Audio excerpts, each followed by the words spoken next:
For this session is surgical management of non-muscle invasive bladder cancer. Well, this is the table showing the probabilities of disease progression at 1, 5, and 10 years for a EAU NMIBC risk group. We all know there are 4 risk groups. And if you just look at the 5th year probability of progression, for the low risk, it's 0.93%. And for the very high risk, it's 40%. It's a phenomenal number. 40% is the probability of progression. And how do we risk stratify NMIBC? These are the factors.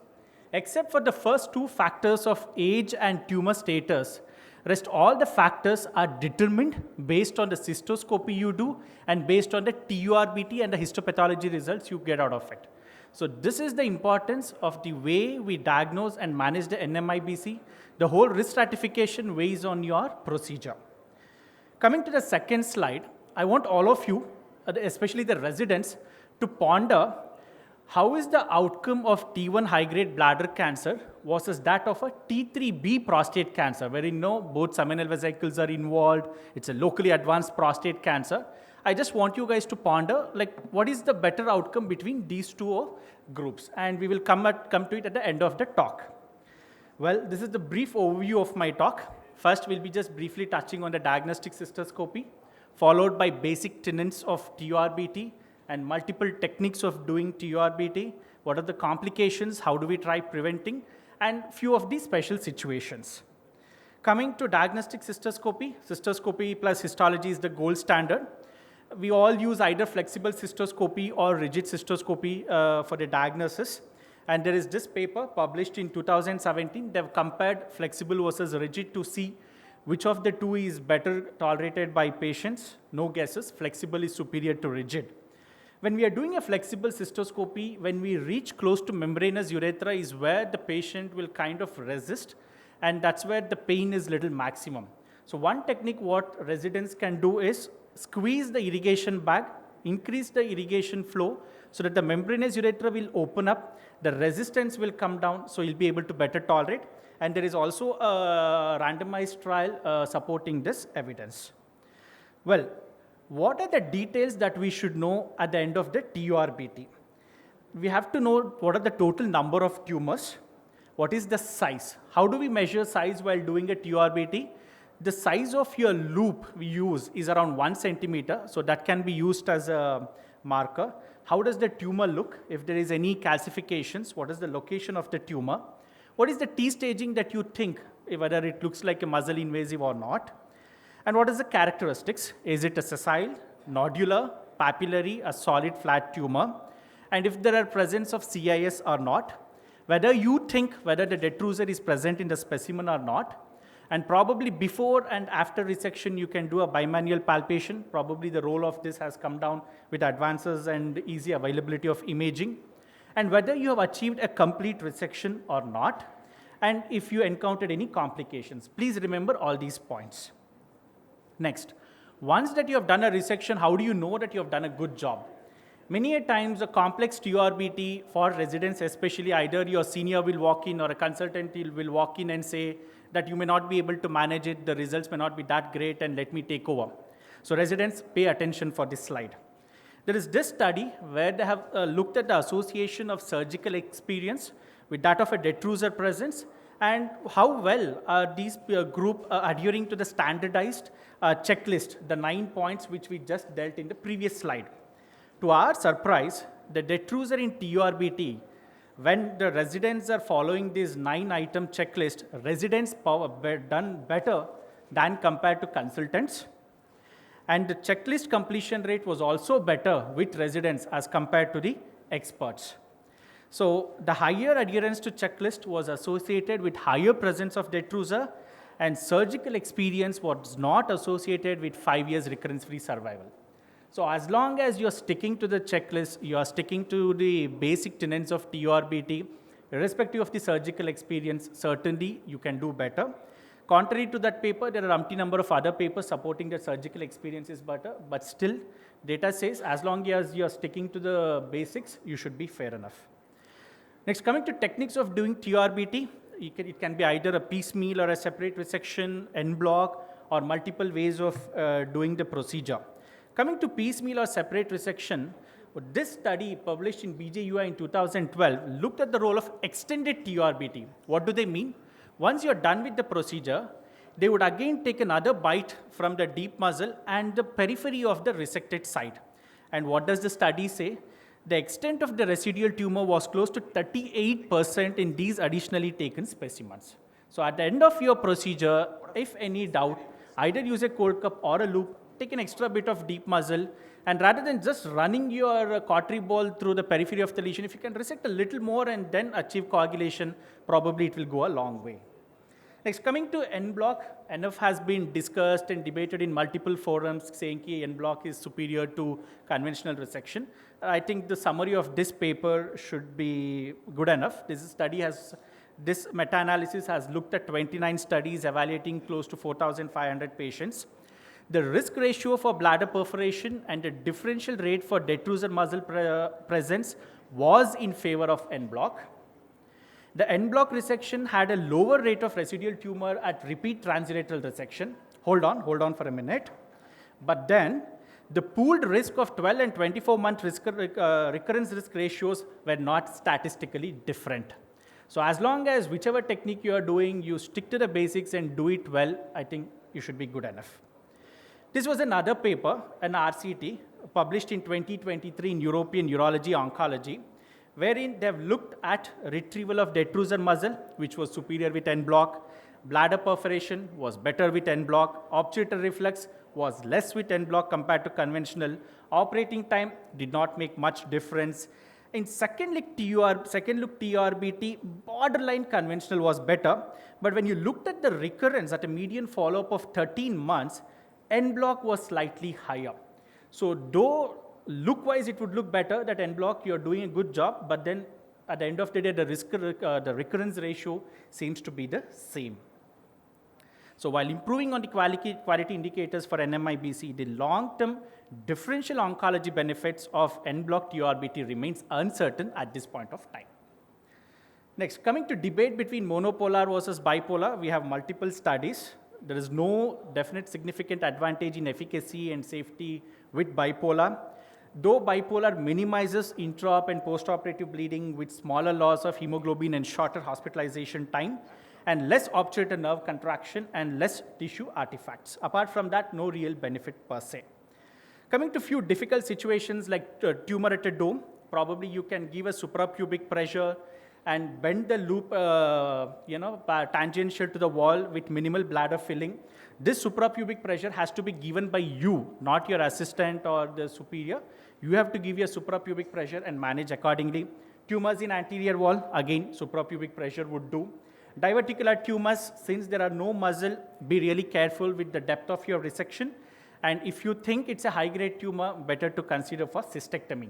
And if there is a tumor near urethric orifice, rather than being over-into and aggressive and using your cautery ball to burn that whole area, use a pure cutting current as minimal as possible, because there is certainly a risk of urethral stricture of 4%. And is there a role for DJ stunting? This paper has addressed it. It's a systematic review and meta-analysis. They have looked at stunting versus PCN versus no drainage. And the conclusion was stunting as a preventive measure should be avoided as much as possible as it increases the risk of metachronous UTUC. Next, coming to the role of prostatic urethral biopsies. How many of us routinely take prostatic urethral biopsies, and where are the instances that we have to take? Any T1 high grade with an incidence of CIS in prostatic urethra is around 11.7%. Any positive cytology without evidence of tumor in bladder, take a urethral biopsy. Suspicion of CIS, bladder neck or trigonal tumors, any abnormality in prostatic urethra, and if you are planning for neobladder in subsequent stages, take a prostatic urethral biopsy, rule out malignancy so that there won't be any recurrence. And where do we take it? Between 5 and 7 o'clock position near the veru using a loop. Next, coming to the role of random bladder biopsies. If there's a positive cytology and normal bladder, take multiple random biopsies. Any abnormal looking mucosa, take biopsies at multiple sites. And use of narrowband imaging and photodynamic diagnosis is available, which my colleague, Dr. Srivatsa, will be dealing shortly. And when you're doing a TURBT, if at all you come across a small tumor in the bladder, what do? The dilemma here is that you resect, is there a risk of seedling? You resect, and can you give a immediate intravesical instillation? So there are these two papers, two meta-analysis.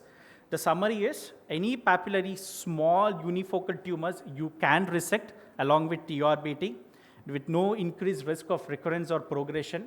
If you are in doubt, rather than giving a single intravesical mitomycin where you fear patient may develop some complication, rather you can give a saline irrigation. That should not be a problem. Next, coming to complications, two main ones, perforations and nerve reflux. There is this paper published in 2022. They have given a kind of a score depending on the extent of the depth. Except for grade 3, for rest of the doubtful perforations, I think just a prolonged indwelling catheter should not be a problem. Which are the subset of patients where you risk perforation? One, elderly patients because their wall are thin. Over distension because of increased irrigation has to be reduced. And normally what does the literature quote? The incidence of perforation is around 10%, of which 96% of them are simple extraperitoneal, which can be just managed with prolonged indwelling catheter. Once you have extensive extraperitoneal perforation or an intraperitoneal perforation, what do we do? Is there a risk of seeding? Is there an upstaging? The literature is a bit dicey, with some papers saying that seeding is low, whereas others saying that if at all it's a high-grade tumor, there's a good chance that seeding may happen. In which case, you go in, try repairing the perforation if it is significant. Otherwise, a prolonged catheterization or a peritoneal drain should be good enough. Next, coming to prevention of obturator jerk, I'm certain all of us at some point would have had a very bad obturator jerk. We would have taken all possible precautions, and still you end up having an obturator jerk. That is what it is. We have to live with it. And how do we minimize it? General anesthesia, yes. Spinal with an obturator block would help. Half-filled bladder may help. Using bipolar compared to monopolar would be a helpful thing. This is where the role of laser comes about. Any posterolateral tumor, if you can manage with a laser where you're fearing an obturator jerk, nothing like a laser. And if you're using other energy sources, you can use these short intermittent cuts.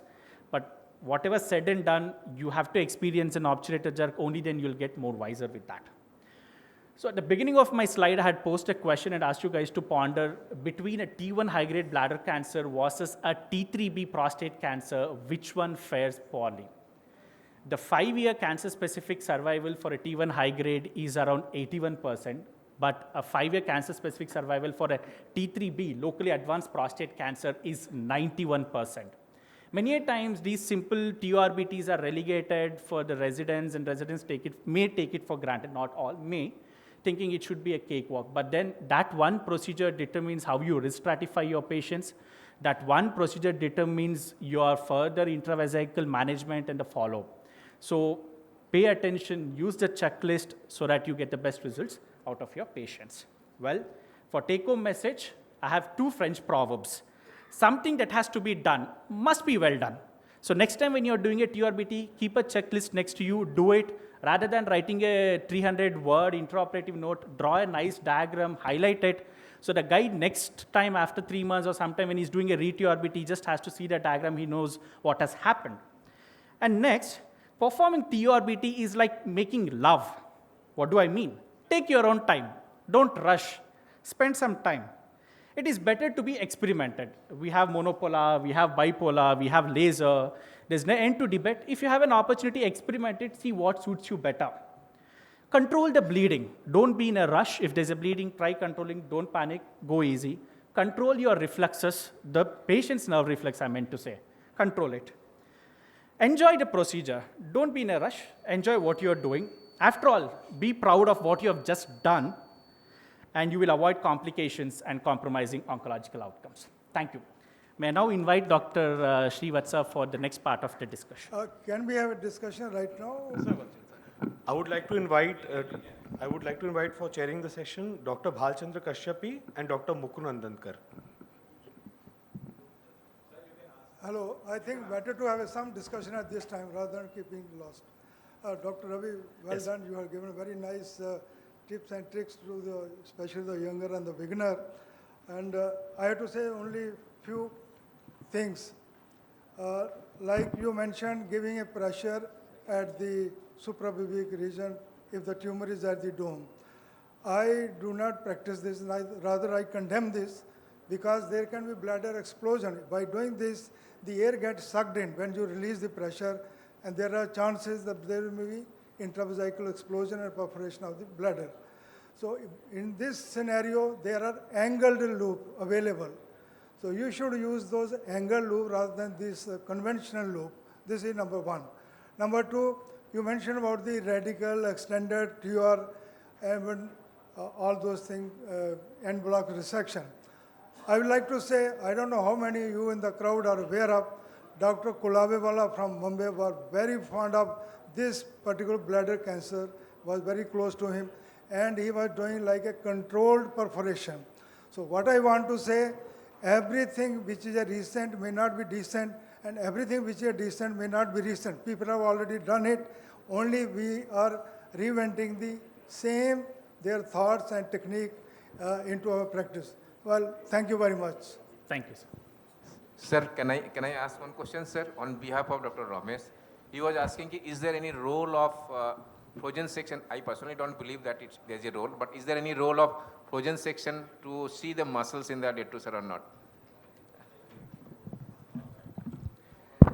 Sir, I don't practice frozen section post-TURBT. A couple of limitations that you have to wait for the frozen section and you don't know what you're doing. And that second thing is there are obvious visual cues for us to say that, okay, muzzle has been taken or not. If in doubt, go take another bite of it. That should be I okay. fully agree with that. So with the permission of chair, I just need to add one point. So actually, we were talking about obturator reflux, and so we recently conducted a study just to share some inputs from that. So there's a very beautiful finding where we usually give unilateral obturator blocks. So I think the bilateral obturator blocks primarily is more important than unilateral block. There's a pelvic crosstalk. So there is something came out good that if we do a bilateral obturator block, probably it's helping more as compared to unilateral block.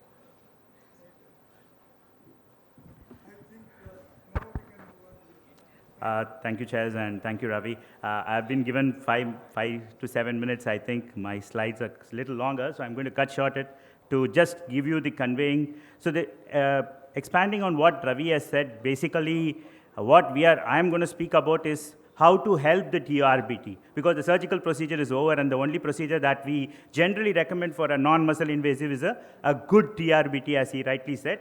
So I'm not going to go into the risk stratification. Everybody knows that. Only one thing I would like to mention is this. Everybody should be aware of this 2021 EAU NMIBC stratification, where the highest risk or the very high risk has been included, and this is the stratification that we need to follow currently for us to understand what extra therapy that the patient is going to require. Now, we all know that TURBT is in the guidelines as well. Is there any specific reason for that? 17 to 67% of TA and 20 to 71% of T1 has residual tumor. So we have to clear the residual tumor. We have to confirm whether the resection site is completely clear or is there an upstaging in the disease, and obtain any missing elements of clinical information of the extent as well as the prostatic urethra and so forth. So I think we have enough evidence to understand that a re-TURBT of a high-grade tumor is the dictum nowadays. So I think there is no confusion as to whether we need to do a re-TURBT or not. Though there are controversial, trials, RCTs, which doesn't prove sometimes, but again, to us, re-TURBT is a must.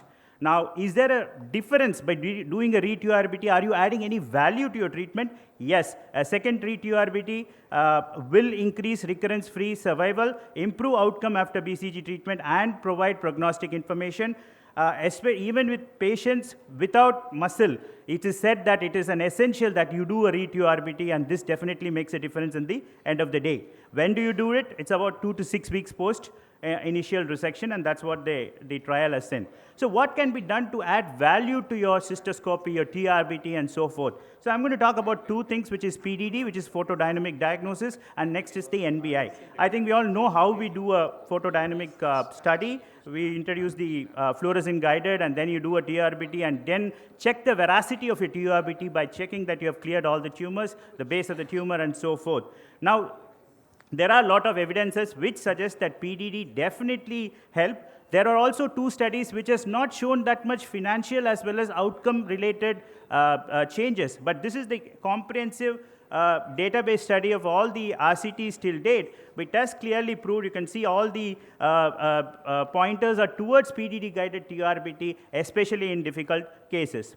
Now, is there any guidelines? Both the EAU as well as the AUA has included in 2024 that a PDD-guided or an NBA-guided TURBT should be part of your armamentarium. Now, coming to the NBI, I think it's just an optical enhancement. You don't have to inject any fluorescent dye or anything like that. And definitely, because of the change in the vascularity of the bladder tumors, you tend to see something that you would probably have missed in a white light cystoscopy. So, for the lack of time, I'm just going to show you a small video. I'm going to fast forward it. And you can clearly see the change in the vascularity, the color change, the green and the brown changes when compared to the normal white light cystoscopy. I think this is very, very essential for us to give a good clearance in especially a non-muscle invasive tumor. Right, I'm going to skip all these things. So I think there are a lot of studies, including NBI, to be a part of the cystoscopy as well as the TURBT. Definitely, it leads to a better outcome, as you can see in the trial. So I'm going to skip all this for the lack of time. So this is the final thing I would like to say. 6% reduction in the risk of recurrence, 17% at 1 year and 6% at 3 months, and 18 months at the rate of recurrence. Now, intravesical therapy, there are a few things I would like to mention before I end my talk. I'm going to skip all this because we all know we put an immediate mitomycin C. We have an adjuvant therapy with mitomycin or gemcitabine or docetaxel, whichever you follow, and definitely immunotherapy, BCG, as well as chemotherapy. And I'm going to skip all these things. I just want to talk about two new things that has come up. It is the intravesical delivery system, and that is what I want to talk about today because it's something new, especially for the residents. So we have the gemcitabine tablets in what is called as a TAR 200 system. It can be implanted into the bladder, and that is slow release, and it takes care of the the recurrence rate and the progression as well. This was a study that was done. It clearly shows that it was very safe and tolerated very well. The patient did not have much complaint, and the follow-up showed a very good thing. Everything is under trial. It's not yet into the this thing. The second one is what is called as a TAR 210, which had the hertafidinib coming on, and this is how they did the trial. Give me just 5 seconds to finish it off. This was presented in the ESMO 2023, which showed a good efficiency as well as a high recurrence-free rate. In addition to this, the Pivot 006 trial again uses what is called as an oncolytic immunotherapy. Now, this is the introduction of an adenovirus to kill the cancer cells. This also has to be taken into account. These are the various studies that is there. Right, finally, early cystectomy. I think early cystectomy should be a part of the armamentarium, especially in treating very high risk, multiple tumors of, TCC. And we all know, and there was a discussion right before the talk, if you do a late cystectomy, you end up doing a... Dr. Srivatsan, Yeah. I think the others will talk on this. Right, sir. Yeah, thank I'll you. end with that. It was a very good talk. Thank Any questions? Any role of MRI or PET scan in between the first and the second look? For just- non-muscle invasive, no, sir. For muscle invasive, probably yes. And the TURBT itself creates confusion with regards to what exactly is going to read.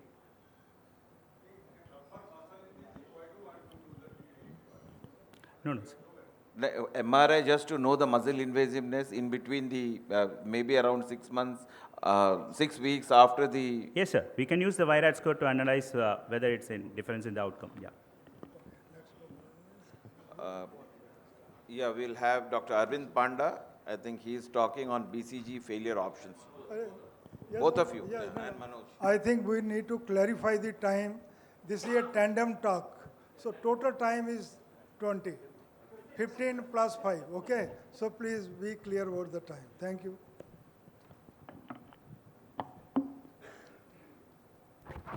Good afternoon, everyone.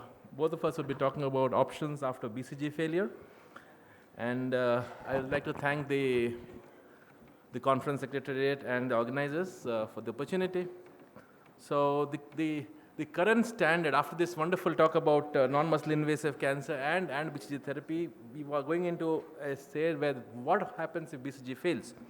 The current standard for intermediate and high-risk non-muscle invasive bladder cancer is TURBT, followed by intravesical immunotherapy or chemotherapy. That is the standard of care. But the recurrence rate about 15 to 61%, and it can progress to muscle invasive disease. We know that already about 15 to 50%, particularly on long-term follow-up.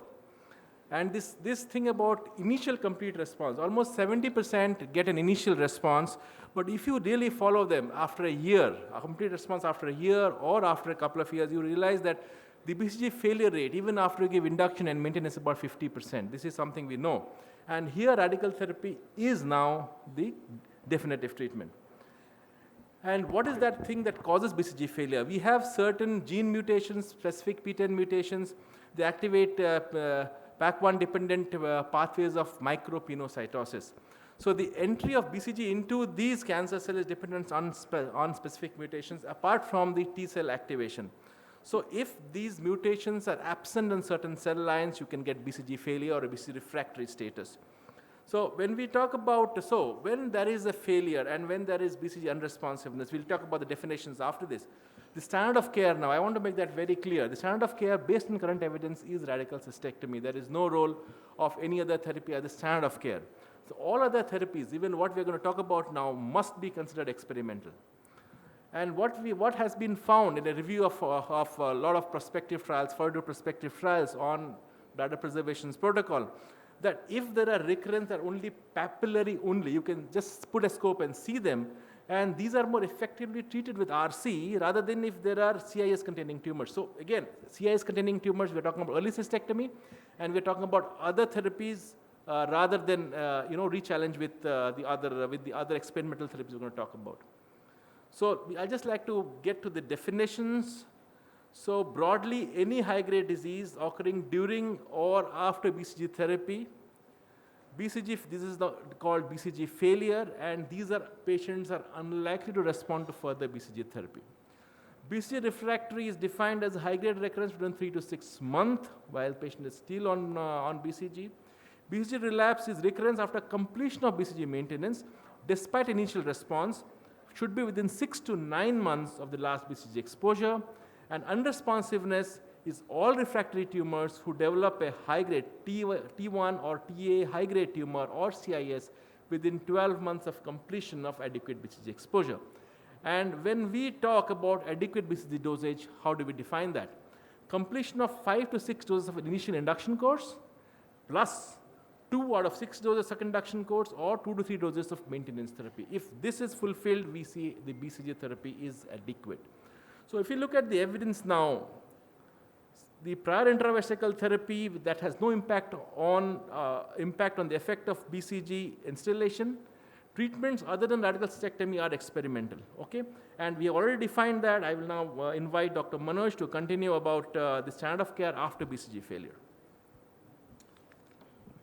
So the standard of care after a BCG failure patient is cystectomy only. So there is no intravesical therapy after BCG that has proven to be a more robust or having a more durable response. And so development of this effective or a safe or durable intravesical treatment remains a critical unmet clinical need. So the necessity is the mother of all the inventions. So then the novel therapies and everything came in place now. So right now we are going to discuss about a case which we came across recently. I think everybody will come across this in their practice. 65 years old male, known diabetic and hypertensive, who is a ECOG1, underwent URBT, and the post-op HP shows high-grade non-muscle invasive bladder cancer, is involving the lamina propria only. So discussed in our MDT, and he was explained about the pros and cons and started on intravesical BCG installations. So after 1 year completion of third maintenance, patient had recurrence. So he underwent a TURBT and HP shows T1 high grade, and he was given option of radical cystectomy, not willing, want to try other options. So what next? So in these scenarios, most of us, in the Indian scenarios, we have very limited options. So we get only intravesical chemotherapy as the next line. But there are a lot of other options which are now available, particularly in the experimental phases. So there are intravesical and systemic immunotherapy, then intravesical cytotoxic therapies, oral targeted therapies, intravesical gene, both bacterial and viral therapies, and vaccine. So if you take about intravesical chemo, in this, the number of patients who are there in the trial are very low. And in this particular thing, when they are given cabazitaxel, gemcitabine, and cisplatin, if you take that study, you can see the response rate is really good. Even though the number of patients in that group are 18, but the response rate is very good, and I'm going to talk about this trial in the next slide. How many are having the drug delivery system? Can you raise your hands? Have you anyone used a chemo hyperthermia or EMDA or any drug delivery system in India? Huh? That is a very, because we are just asking about post BCG failure. Has anybody in the audience used any of these chemotherapeutic regimen before moving on to cystectomy? Yeah, we have got some hands. Thank you so much. Yeah. So this is a chemo hyperthermia using MMC, where the European phase 3 trial comparing BCG versus chemotherapy with MMC was randomized to 190 patients. And it shows that there is a significant improvement in 24 months RFS when compared to BCG, that is 78 and 64.8. However, no significant difference in if analyzed by intention to treat, but the drawbacks of the study is it is underpowered and there is a slow accrual, so there is early closure of the study, and the maintenance of BCG was given only for 1 year. So sequential BCG plus MMC with the EMDA, it's an electromotive drug administrative system. So it is also a retrospective study given in the installation with this passion of 2 BCGs with 1 MMC, again 2 BCGs with 1 MMC. So total 6 induction and 1 year maintenance. So very small study, 22 patients were there, median follow-up of 28.8 months. 6 patients had high-grade recurrence. Good response, but we have to select these patients. That's what they recommended in the end of the study. And there's a device-assisted intravesical chemotherapy versus BCG, the systemic review and meta-analysis. 10 studies combined with 1,160 patients. No significant difference were observed between the 2 groups in terms of progression, overall survival, progression-free survival or disease-free survival. So this patient, after recurrence, he was given choice of having a radical cystectomy, but this patient doesn't want to undergo cystectomy. So we explained about the sequential gemdosi intravesical therapy, and patient opted for that. And so how many, after BCG failure, so what is your go-through therapy? How many are okay for BCG, gemdosi or MMC? Can you raise your hands? So BCG failure patients, what is your next option? Is it gemdosi or MMC? Gemdosi. How many of you will think about a re-challenge with another induction course of BCG? You have, okay, 1, we have 2, 3, 4 hands. That's right. So sequential... It would depend upon the grade that you are getting. The second... All are high. All are high. Most of the times we see high. Your thought process would be different. There are specific indications for that. That has to be more than 1 year of therapy, and the recurrence should not be high-grade. So coming to the sequential intravesical gemdosi, so this is one study where they are seen in 107 patients, given 6 weeks of induction phase and maintenance for 2 years, and the surveillance done for next 2 years, and which showed a 56% had adverse events, which are compared to BCG is very low, which are all grade 1 and grade 2. And 2 years recurrence-free survival is 82%, which is a little impressive, and 2 years cancer-free specific survival is 100%. So coming to valrubicin and docetaxel, so valrubicin is one of the chemotherapy medicine which is FDA approved in initial phase, in initial 2012s and 13s in the BCG failure patients. Based on this data, where 75 patients with low-grade NMIBC has recurrence-free survival of 73%, whereas in high-grade it is 38% at 2 years. And 56% of the patients had persistent CISs throughout. So even though it has a low response, but that is only available intravesical chemo, and cystectomy-free survival and cancer-specific survival is 84 and 96% respectively. So it is considered as an effective rescue treatment in BCG failure NMIBC patients. So already TAR-200 was discovered. It's an intravesical delivery system which will help to keep the gemcitabine in a little longer time, that is 21 days. It is very small coin-shaped delivery system which can be done with cystoscopy.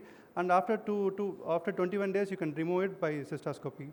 So they combined TAR-200 with a monoclonal antibody, PD-L1 only, setrilimab. So it is a 3-arm study where they setrilimab alone, TAR-200 alone, and they combined TAR-200 with setrilimab. So total 200 patients which are randomized, and recently they published the interim results of TAR-200 monotherapy arm alone. So 54 patients where the 77% has complete response at the end of 3 months. So the study is going to complete in 2027, which we'll get the data after that. And this is one thing where the triple chemotherapy, which is a platinum-based induction regimen, includes 2 to 3 installation every week, and it's a dose-dependent escalation where the patient is able to tolerate the escalating the dosage of the chemotherapy. which shows the recurrence-free survival is 83 and 64 at end of 1 and 2 years respectively. And interestingly, patient who received high dose of cabazitaxel or cisplatin, that is out of 10 patients only, the recurrence-free survival is seen 183 in 1 and 2 years, which is pretty impressive. So this patient, after taking 6 weeks of induction of gemdosi and monthly maintenance, after completing 6 months of maintenance, he had recurrence again. And the TURBT done, which was T1 high grade. So again, we suggested radical cystectomy. Patient is not willing. What next? So can I ask the expert panel and the audience, have you used any immunotherapy in these scenarios or any novel agents? Because when I'm going through the data or the studies, it is very, I'm not able to see whether these drugs are available in India or not. So I just want to ask, because it's the biggest oncology group we are sitting here, has any experience of using any immunotherapy in BCG failure patients? So we are talking of intravesical immunotherapy and we are talking of systemic immunotherapy. How many, can we have a show of hands please? Anybody has used it for BCG failure? Systemic immunotherapy. Sir, also you will. So 2, 3. Next. So basically immunotherapy drugs, what we commonly use, what we know is pembrolizumab. The other drugs, what are coming up is enfortumab vedotin, which is FDA approved in metastatic CA bladder setting, and sasanlimab and jalifrelimab. Yeah. So what the clinical evidence is about this is that IV pembrolizumab induction with instillation of BCG, that is the one which had a complete initial response of 78%. But if you look at the long-term follow-up, that is lacking. And the other one, MCNA, is actually a specific derivative of Mycobacterium bacilli. Only the cell wall, which is instilled, that didn't have much good response. So we're only looking at pembro, either IV pembro alone, which doesn't have a great response, less than 40%. But if you give IV pembro plus induction with BCG, that has a far better response. Again, but we're not sure about what will be the response rate after a year. So I'll be talking about this in the Keynote 57 trial, which gave the pembrolizumab FDA approval in this setting. So it has 101 patients followed for 3 years, and 96 patients were included in the final analysis. In those patients, 41% had clinical response at 3 months follow-up, and sustained response lasting 1 year is only in 20% of the patients. So patients who have taken this pembrolizumab, only 20% had a complete response at the end of 1 year. So still, this is given FDA approval. So what sir is saying, combination with intravesical BCG, that is Keynote 676, which is expected to finish at the end of 2024, will give a better results, hopefully. So intravesical pembrolizumab, so that is also seen in this one phase 1 trial where 9 patients were given, 67% recurrence-free rate at 6 months, which showed a CD4 T cell increased, elevated in urine after treatment. Very grade 1 and 2 adverse events only, but 1 patient expired due to myasthenia gravis, which they related to the treatment. So enfortumab vedotin, this is also not given intravesically, which is available in India. The studies are going on. Sasanlimab and jalifrelimab, CRUST trial, which is given subcutaneously, 300 milligrams were given every 4 weeks. And jalifrelimab is also CTLA-4 monoclonal antibody, which is also in phase 1 trial. Both are not available in India at present. Durvalumab, it's called Durance trial, where they combine durvalumab with a 5-peptide cancer vaccine. And there are durvalumab monotherapy trials also. It is available in India, but mainly used in cholangiocarcinoma. It is not FDA approved for bladder cancer at present. Coming to viral and bacterial-based therapy, so in this, the main thing what we want to highlight is nadopharyngeal firadenovac. So it is an adenovirus vector combined with human interferon alpha-2b gene.